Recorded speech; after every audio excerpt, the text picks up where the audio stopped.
Un vaste trafic d'armes piloté depuis une prison picarde, 13 personnes mises en examen. Une enquête lancée en début d'année a permis de saisir toute une armurerie et des sommes considérables.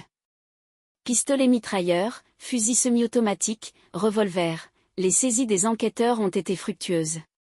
13 personnes ont été mises en examen ces derniers jours, dans les Hauts-de-France et le Rhône, dans le cadre d'une enquête sur un vaste trafic d'armes piloté depuis une prison en Picardie, a annoncé lundi le procureur Damien Jean-Philippe Vicentini. Dans une autre affaire, une information laissait penser qu'un individu détenu dans un établissement pénitentiaire picard se livrerait à un trafic d'armes, a expliqué le procureur lors d'une conférence de presse.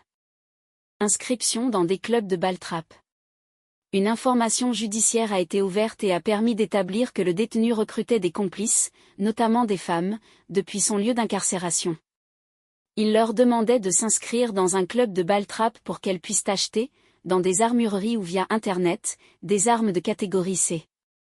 Une fois les armes acquises, les numéros de série étaient limés, afin de les rendre intraçables, puis elles étaient revendues avec un bénéfice de 3 cents, a-t-il précisé. La semaine dernière, 15 personnes ont été placées en garde à vue, 13 déférées, 7 placées en détention provisoire et 6 sous contrôle judiciaire, a poursuivi le procureur.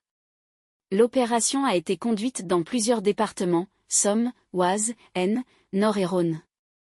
Lors des perquisitions, les enquêteurs ont saisi 15 armes à feu, des munitions et des accessoires, dont lunettes ou chargeurs.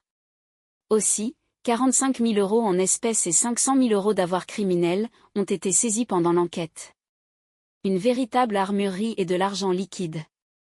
Le commandant de la section de recherche d'Amiens, Julien Jourdan, a précisé que l'enquête a démarré, au début de l'année 2025, et qu'une vague d'interpellations menée le 30 septembre a mobilisé, plus de 150 gendarmes, appuyés par un hélicoptère. Le trafic concernait, plusieurs dizaines, d'armes, fusils à pompe, pistolets mitrailleurs, fusils de chasse, revolvers, pistolets automatiques et fusils semi-automatiques, vendus via ce réseau, a-t-il ajouté.